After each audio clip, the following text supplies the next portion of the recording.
Hello everyone, Ultimate Steve here, and I apologize for leaving you on the cliffhanger about a year ago when I made the "What is a lava reactor" video in preparation for like going through the lava reactor rockets, and then I just never made the video. Actually, I did, I just didn't upload it, and I'm re-recording it now. I think I can do it the topic a bit better of justice. So there are four, well, technically four generations so far of lava reactor rockets, but there is a zeroth generation, so there's technically five.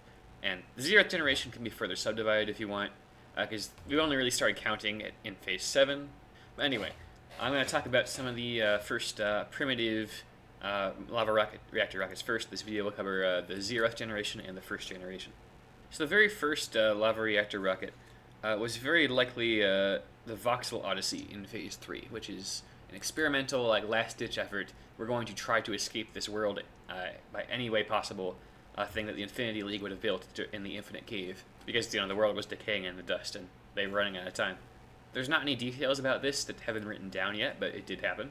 The concept of the lava reactor rocket, which was named the Mystic Particle Interaction Rocket, or MPIR, which is how they referred to it, was independently developed in Phase 4 by the Alex, as they tried to go back to space to find the Codec of Knowledge. There's also not much written down about those rockets. Actually, literally nothing has been written down about those rockets. But it's known that none of them so far have been really successful, because the Voxel Odyssey is known to have almost destroyed itself and basically ripped apart halfway through its flight, and everyone had to bail out, and not everyone lived. And the Alex's Phase 4 rockets tended to not really work right most of the time. They only ended up getting to orbit once. So the first actually successful lava reactor rocket, or MPIR, is this rocket that I'm standing in front of. It's called the Pegasus, or the MPIR Pegasus. It was developed by the Alex in cooperation with Azra during Phase 5, and it was the first actually somewhat successful lava reactor rocket. The body is made of just iron, no alloys. They tried an alloyed version, but it didn't work because there were too many weird mystic particle interactions that were causing the walls to burn through faster and people to lose their memory. It's an open cycle lava reactor rocket, I believe. Either that or it's broken. And it's where the walls of the rocket are the fuel of the rocket. So it's not very sophisticated at all. In terms of real world characteristics, this is the equivalent of a solid rocket booster, or even just a firework rocket, compared to a proper liquid fueled engine like the RL-10 or the Merlin or the RS-25. Very primitive, but it was capable of going single stage to orbit, and I believe this was the first ever single stage to orbit vehicle. It had a capsule which was fueled by a propellant that was a derivative of cake, which is originally a reference to how Stampy fueled his rockets, and so was the launch tower. Actually, this is the very first rocket I ever built in Minecraft. Actually, if we step outside the lore for a bit. And the launch tower is directly inspired by what Stampy did for his. They used nether bricks. And so is the fuel for the upper stage. Anyway, the Pegasus has a capsule on top. It was fairly successful. It flew many times. And the only thing that really stopped it was the fact that the Alpha Squadron kind of imploded. Now, this part of the canon is still being written, but there may have been other lava reactor rockets that were developed by the Alex and Azra around the same time, but I haven't written that down yet, and haven't decided on that yet. So there might be more here. So if we skip ahead to Phase 6, the beginning of Phase 6, or the end of Phase 5, depending on how you count, is the next lava reactor rocket. So after the Infinity League's item frame base was found destroyed and almost everyone died, and they escaped only with the permanent Mystic Cobblestone they managed to acquire, they built this sky base temporarily, just as fast as they could, shoving building on top of building on top of building on top of building, and then basically fled across the world to get as far away as possible. And they built many different things here. There's a particle accelerator, there's a runway. This entire thing deserves its own video, and that is coming eventually, I promise. Unless I die first, who knows. But one thing they did was they basically made a quick and dirty slight upgrade, definitely a different size. It's probably smaller. But they made a rocket using similar technology to the Voxel Odyssey, and strapped it to the side for use as an emergency escape craft. It never had to be used, thankfully, because it probably would have blown up. But this is alternatively known by two titles. The people of the time may have called it Caitlin, but retroactively, generally, we know it as Upgoer Zero, retroactively. Now, why is it called Caitlin, you ask? So, I had a bad habit when I was in middle school. Yeah, that would have been middle school, maybe. Yeah, that would have been middle school. I had a bad habit in middle school of naming things I do in video games after people I have a crush on at the time. So, yeah, Skybase Nelson with a rocket called Caitlin. Katie, if you're watching this, I'm so sorry. Anyway, if you go inside Upgoer Zero for a moment, it's very simple. There's a control section up here with one lever for launching out Literally just one lever for launch, and like, I think there was a map here, but like when we converted the world, the maps got deleted because the maps don't translate from Xbox to PC. So there's 5 people that can sit up here. Emergency escape ship for 5 people. There's beds for 6 more, so you could carry at least 11 people in here, I'd imagine. That's another thing that happened. When the worlds got converted, all the beds turn invisible. There's some netherwort here for some reason. There's everything you might need to Minecraft in here. I'm not entirely sure why it's an escape pod had all this stuff, but presumably they would be escaping to orbit and then deciding where to come down later, so they might need this stuff. And then they've got a farm down here. Now, as for the actual lava reactor itself, I'm not actually sure what this is, so I don't think I've ever actually inspected this since I built it. So it is a vertical fuel rod type bedrock, closed or open? I'm not entirely sure. There's lava here, which makes you think it's open, but it's definitely closed because there's a bedrock there. So this is an interesting design that I haven't like fully rationalized into the canon yet. Because again, these are rockets that I just like built like in separate. There was no canon originally. Like there was just a bunch of builds that were not connected at all. So I had to retroactively figure out how to connect them. So anyway, this is vertical fuel rod type reactor. So it's one step beyond using the walls of the rocket as fuel. So it is a proper-ish lava reactor rocket, and likely significantly more advanced than the Voxel Odyssey, but it is very bare bones as far as a rocket goes. It probably wasn't even designed to be landed. Like, theoretically, the fins do go far down enough. Well, there's no fin on this side. Maybe it like swings out or something. I don't know. Maybe there's just 3 fins. Anyway, that's the last of the Generation 0 lava reactor rockets. Basically, until now, the Infinity League had a very bad first experience with them, and didn't really understand them, and was just kind of viewing it as a technology of last resort. The Alex, however, who has precisely 0 self-preservation instinct, just kind of plowed through the danger until they managed to figure out some stuff that worked. But when the Alex reunited with the Villager space program, they were not really in a position to further refine the lava reactor design because they did not have access to bedrock that is necessary for the best efficiencies. That, plus the Villager space programs at the time, pretty good expertise with conventional rockets, meant that when they merged, they generally just did conventional rocket stuff. The canon is not 100% settled on there, but I do not currently have anything written down about any lava reactor rockets from that time. And the Infinity League just ignored them for the time being, because their rocket program was very small in comparison to what the Villagers were doing at the time. So now, we finally get into first generation lava reactor rockets. So after the reunion that ended Phase 6 and began Phase 7, a fair amount of stories were exchanged, and then the Steve's like, wait, what? You built, like, lava reactor rockets that didn't explode? And the Ash is like, yep, and then slaps this particular rocket together in about 5 minutes. It launches, it goes out of the way and crashes. This is a replica. And then started what was called the T-Series. Not that T-Series, not the PewDiePie T-Series. A series of rockets that were called T, presumably for test. Like, so this is T1. Now, let me just figure out my paperwork. I have a list of T rockets somewhere. Not all of them were physically built in the world. This was kind of retcon. The ones that were built are in the museum retroactively. Okay, never mind. I stand corrected. The rocket over there is not the T1. That's a different rocket, and presumably it might not even have had a name. Maybe it's just a demonstration rocket. So at this point in time, a vision of the future began to emerge. And that vision of the future was massive, fully reusable, lava reactor-powered rockets.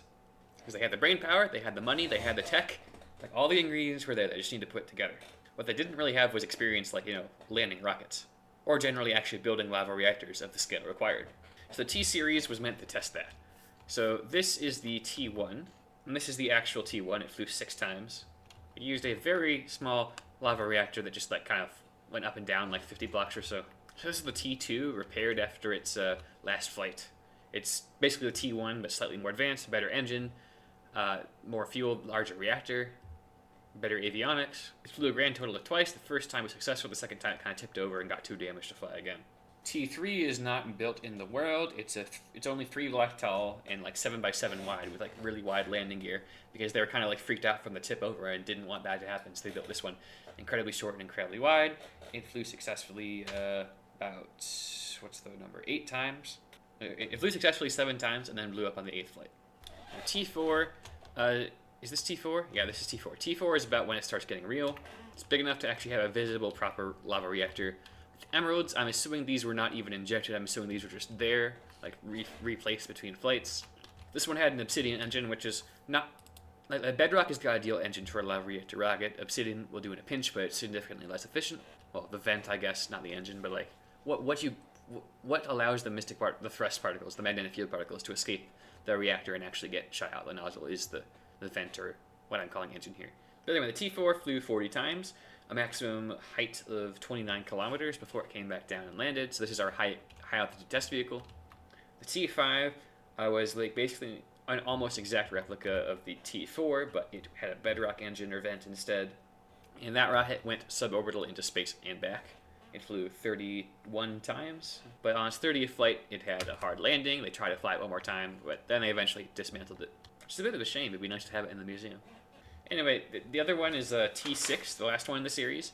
I have no notes on that. Like, I got bored writing it, and I never wrote the description, so I have no idea what it looked like. But presumably, that was their unmanned orbital test vehicle. It's noted as flying 163 flights, and I mean, it says on here that it was configured the same as the T5. But I'm going to ignore that, because logically they'd build a bigger one with a more advanced like fueling system than just sticking the block next to the reactor. So after that, they were ready to actually try building a proper lava reactor rocket. And the canon is a little bit wishy-washy on exactly which one comes first, or like to what degree of cooperation there was.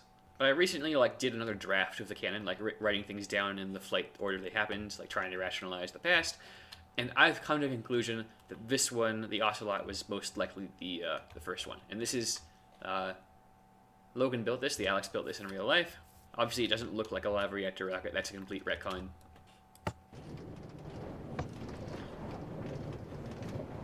And who knows, I might change my mind tomorrow.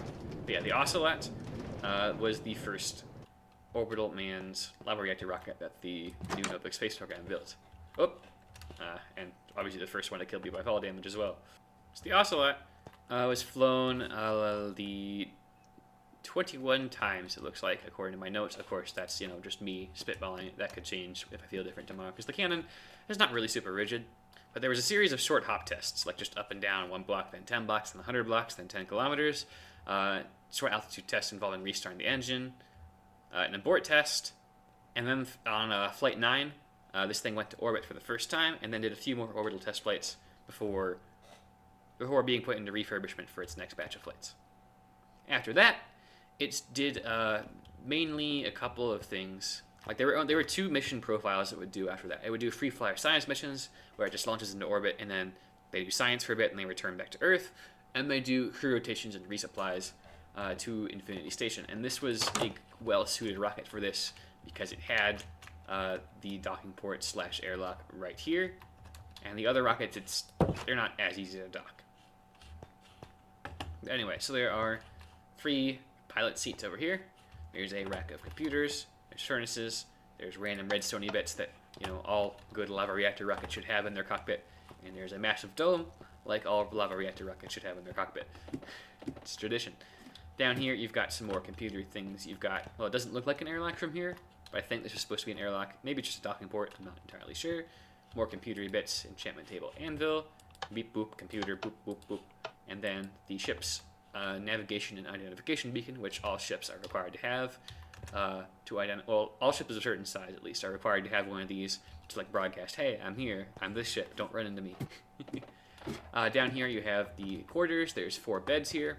I'm assuming during crew transportation missions there would be 3 pilots here and then 4 people in the beds down here, and they'd hot bunk if they took the trip to longer than a day.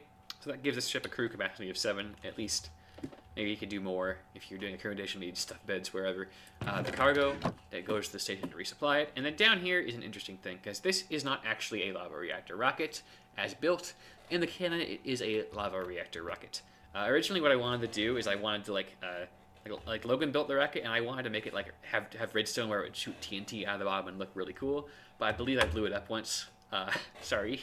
So we abandoned that idea. Yes, this was going to be a redstone clock that would repeatedly eject TNT out of this, and there'd be water pools down here, but the problem is that the TNT spread out, so maybe if it was a larger pool it would work. But then the problem is the TNT blowing up could disrupt the path of this TNT, and then that could blow stuff up. So it never ended up actually working. So just pretend there's a lava reactor in this space, because it is in canon a lava reactor rocket. And oh hey, mission control actually. I haven't been here in a while. Let's see what it is. This is the Ocelot mission control building. You can tell because there's an acacia door, and that was Logan's favorite door back in the day.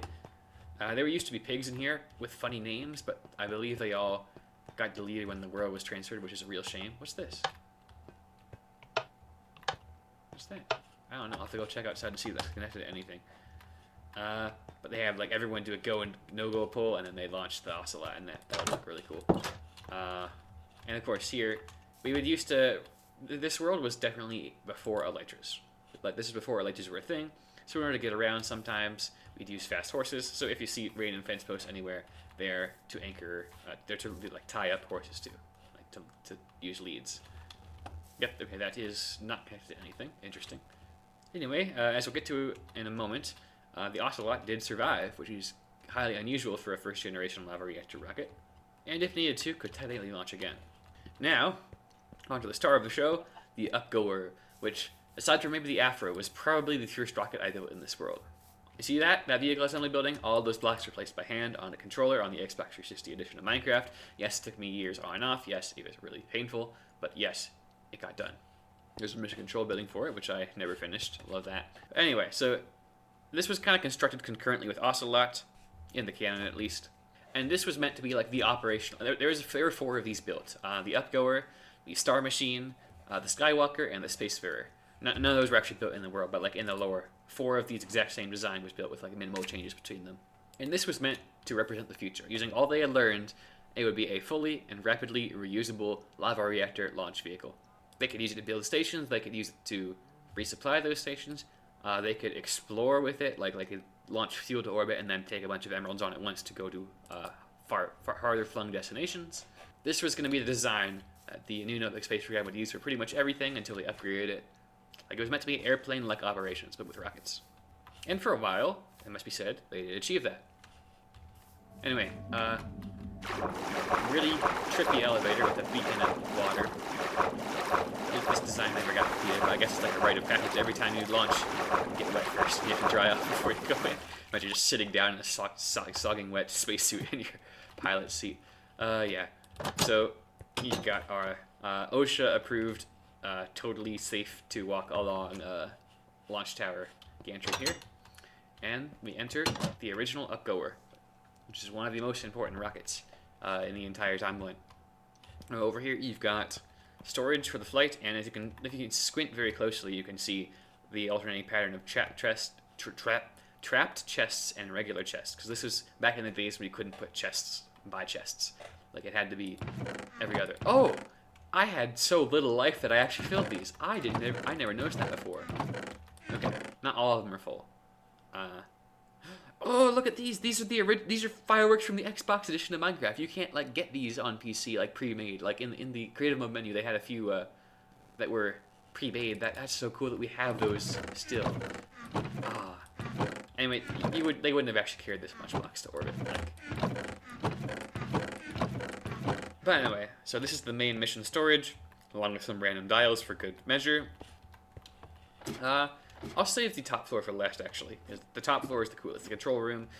Yeah, here is the launch and sleep beds of 9 crew members, as well as a stove to cook food on, or like reheat dried food or whatever, freeze-dried food. Presumably there is something here. I'll have to boot up the original Xbox the next time I'm at Logan's to see if there was anything here so I can restore it. Because I can't imagine I just leave that space empty. But anyway, this is just the general Minecrafting area. Random end portals for some reason, the ship's identification beacon, enchantment table, brewing stand, chests. Speaking of which, the Renegade needs a brewing stand. I'll have to remember to do that. I forgot to put one there. Good to know. And then, you know, your normal crafting ender chest. Is that a jukebox? Yeah, that's a jukebox. Anything in there? Oh yeah. The theme song of the space program, Blocks. Yes, that was that music disc was the theme song of the space program. It was awesome. Oh, we had other music discs too that were considered things.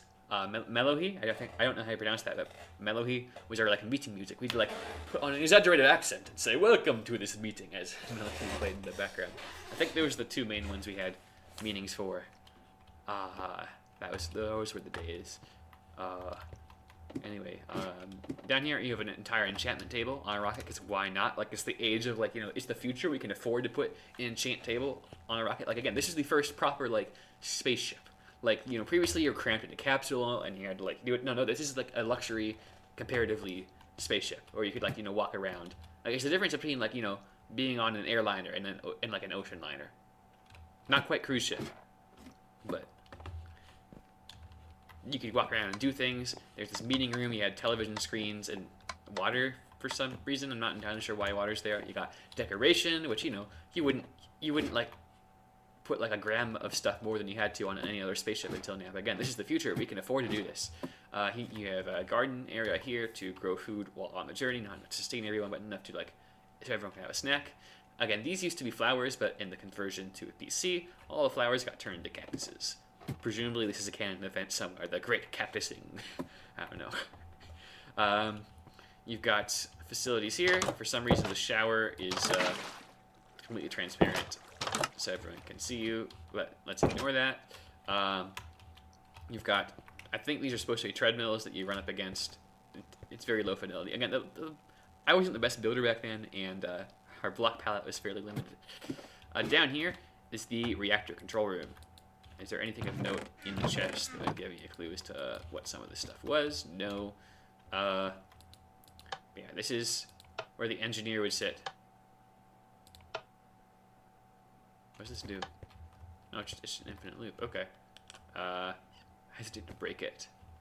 But yeah, anyway, so this is the engineer's room, where the lava reactor would be managed from. Ignited and shut down and all that. There's the reason the trees are here to make the cow more comfortable, and the cow was sitting right here. Bessie's the cow, and I felt so bad about cooping Bessie up for so many years that I like put pistons on these iron blocks so I wouldn't break the historic blocks. Of course, I'd never break anything on the upgoer. I couldn't bring myself to do it. I opened the rocket well temporarily and had like a bridge that took Bessie out there, and Bessie's just sitting in the pen out in the world now, so she's not cooped up in a rocket for another decade. Sorry, Bessie. Anyway, and then presumably this was probably for fuel. A fuel reservoir or something like that. And down here you have the actual reactor itself. I'm assuming whatever this is, this block here, is for the ignition source. Although maybe this is before they had, like, Dragon's Breath. So I'm assuming, yeah, this is probably before Dragon's Breath. If it was before Elytra.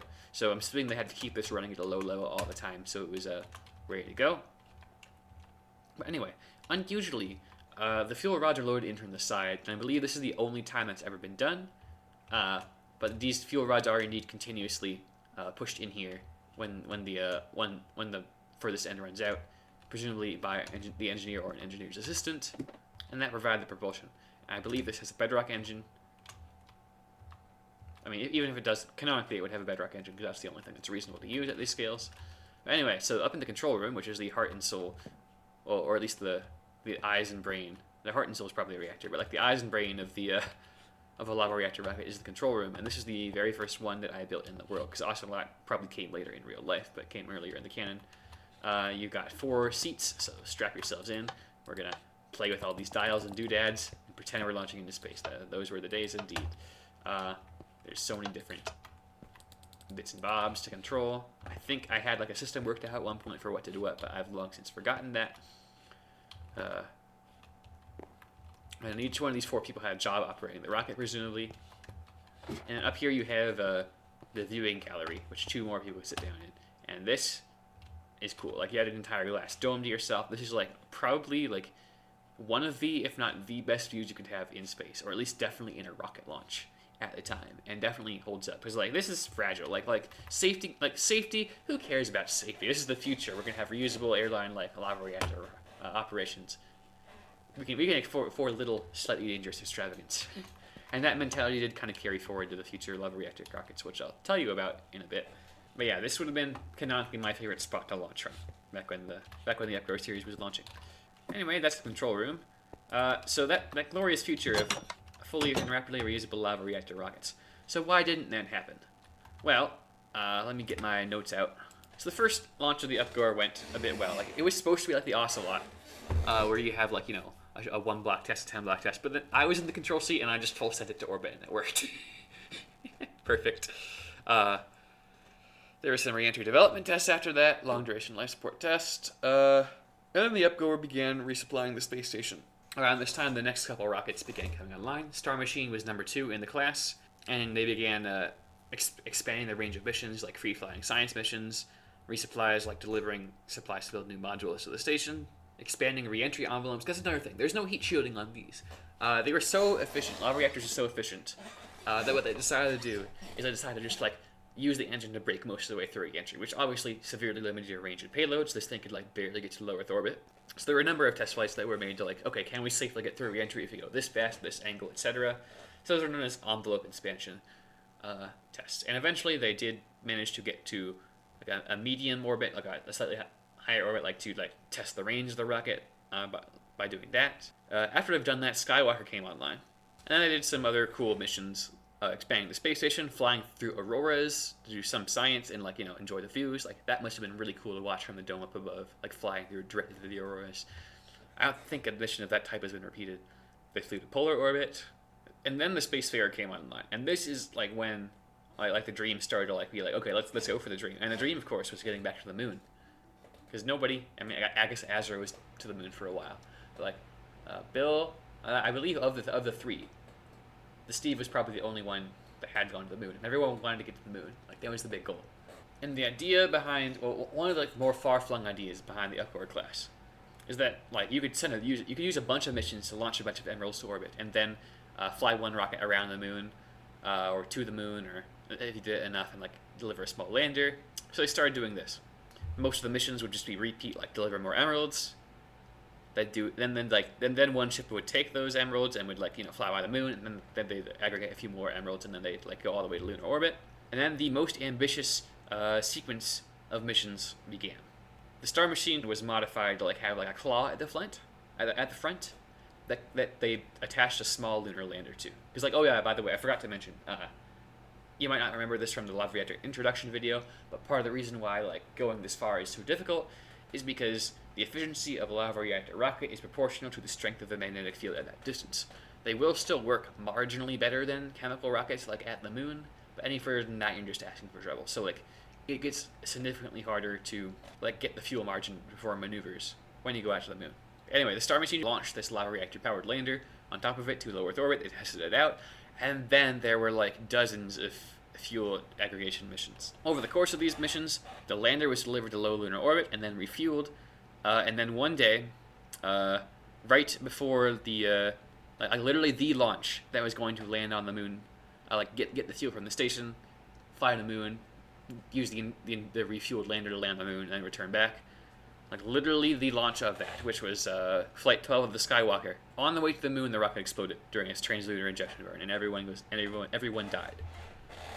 They stopped launches for a while, and they were kind of like trying to figure out, okay, what happened, why this happened, and they couldn't come up with anything. So they kind of wrote it off as like a freak accident, and then they resumed launching. So they launched more fuel, they did some more crew rotations, and then Flight 11 of the Spacefarer, again, attempted to rendezvous with the lander, but while it was in elliptical Earth orbit, like finishing its translunar injection burn, it again exploded, but it was a weaker explosion this time. It only destroyed like the back half of the rocket.